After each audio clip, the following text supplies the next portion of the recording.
All right, so let's cross this road here. I don't even know what it's called, what this street name is. You can see lots of vestiges here of the railway presence. And you can see some ties here, and obviously this concrete barrier here. Again, the station would have been located here. So maybe what we should do is we should I'm trying to think when I should show it to you, because there's a bunch of things that we need to talk about. So again, the siding is on this side, and so the siding was taken up just before the railway line was taken out of service. So the railway line was the siding was here in 1996, but it was gone in 2005. So it kind of really stuck around to the end. But there was a bunch of other stuff that was located here as well. So on this side, there was a small spur that was used from 1981 to 1984. It was called Shed Track KI 35. And basically it was located right here, so basically right where the station is. So milepost 20.6, 70.3, 470 feet long. The siding here was approximately 2,500 feet long. And then we've got a bunch of other stuff. So let's keep going here.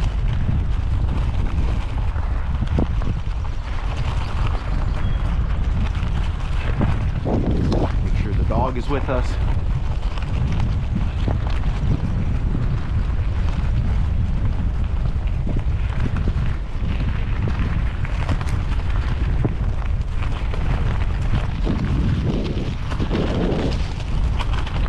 I think we missed something here. There's something I want to look at. I think I marked it. Oh yeah, over here. I knew it was here somewhere. So here we got a bunch of stuff that's probably railway related. We got a bunch of pieces of pipe and stuff, and then there's a piece of rail down here. And then you can see there's some more metal. Again, all stuff that would have been kind of discarded off of the railway over the years.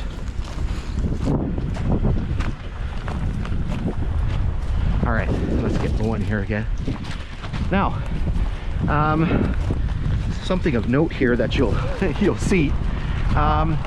If you look just to the side of the brown building that is on the north side here, off to my right, you'll notice what looks like a giant snowman. And that's because it is a giant snowman. And so Beardmore is home to the world's largest snowman. And so it is, obviously it's not made of snow. It's made out of fiberglass, I think, or something like that. And so what happens is that in the wintertime, they haven't changed them over yet. So in the wintertime, he has a curling broom, and in the summertime they swap it out for a fishing rod. And so when people are driving through, like, there's a big sign in front of it that says Beardmore. So on the last time we were here, we went and checked it out. So we'll do the same thing here. We'll go and have a look at the Beardmore man. All right, as promised, we did sort of come and take a look at the big snowman. So you can see the snowman and the big Beardmore sign here. So again, this is kind of one of the things for Beardmore, the world's biggest snowman. Just kind of a little side note, this is actually my first kind of real official visit to Beardmore. I actually have only ever come to this area once, and that was back in 1988. That tells you how long ago it was. Coming home from a trip in Toronto, and my dad missed the exit, and we ended up, instead of coming around Highway 17, we ended up coming up Highway 11. So we actually drove through here. So that was quite a number of years ago. And it's kind of interesting to sort of see the little community here and sort of see what's going on. Anyway, so we're going to jump back up on the grade and continue our railway exploration. All right. So again, you have the shed track on this side, and eventually the siding comes to an end here. And then what you have on this side is you have another spur. And this spur was located at milepost 20.8, so it starts here somewhere, and it was a 7-car spur, and eventually became 300 feet. So originally it was a 7-car spur connected to the west side, and then it was a 300-foot spur connected to the east side. It was known as Brompton #1, so used by the Brompton Pulp and Paper Company, and basically it was used from 1945 until 1980, right? So again, somewhere in this neighborhood here, it was on the south side, and so maybe we should flash you up some maps here.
Okay, let's keep going here. All right, so you can see the remains of the spur here on the south side of the grade.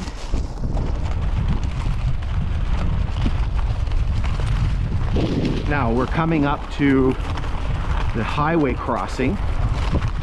So this is the highway. This is Highway 11. So this is the Trans-Canada Highway across this part of the province. So here it's actually kind of neat. I'm not going to go down and look at it, but there's a concrete culvert. What they did was they inserted it. So on the other side it's a metal culvert. So what they did was they lined it. They put in a metal culvert to reinforce the concrete one. So again, Highway 11. So what happens is that in Nippigan, which is to the south of us, the highway splits. Highway 17 follows the lake, Lake Superior, and this one comes to the north. It's a longer. Eventually they come back together again, or kind of.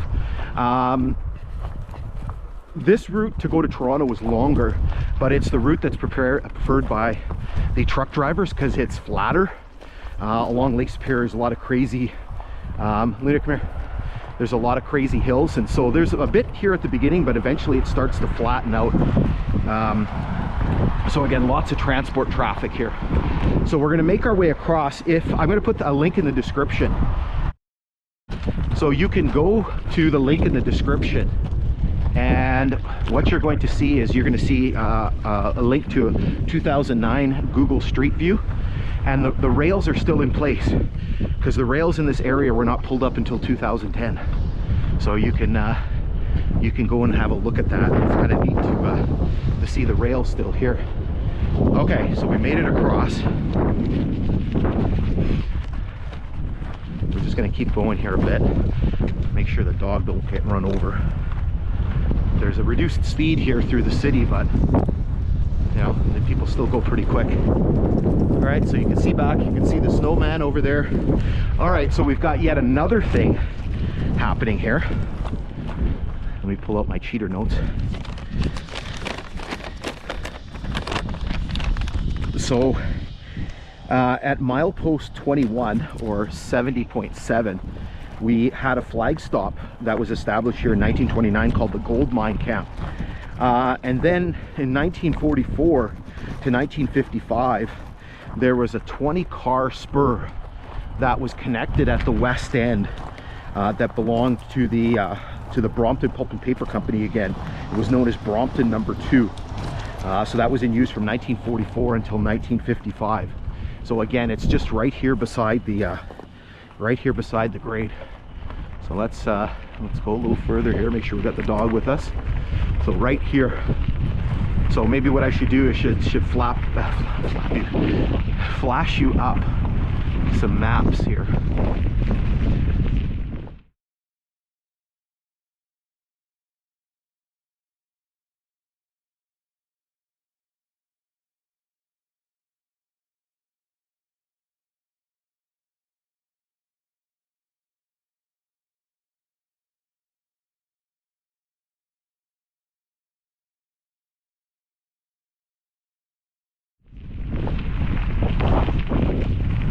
All right, so we're kind of on the west end of Beardmore now.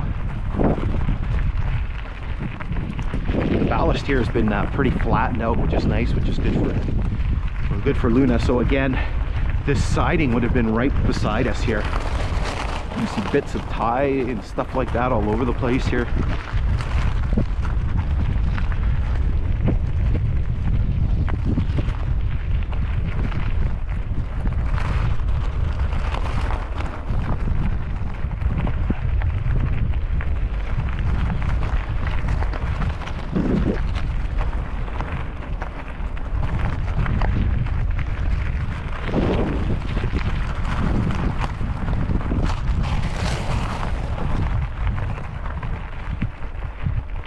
So you can see the grade here is very well worn.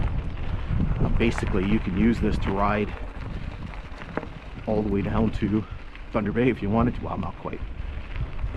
I think you can get as far as Orient Bay, and then at the end of Orient Bay, there's some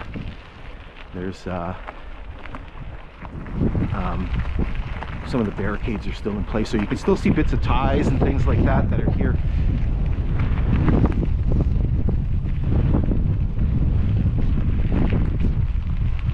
So here we come alongside the Blackwater River again. So again, the Blackwater, no idea of its the name, its origin of its name.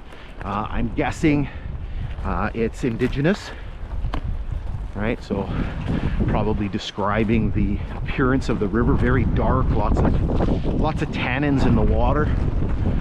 Not flowing too fast this time of the year. We haven't had a lot of precipitation. It's pretty dry. So here you can see there's a tie, and then over here we've got a bunch of things. So here we got yet again one of those very rare whistle markers. I remember the last time we were here, like I missed it, I think, on the on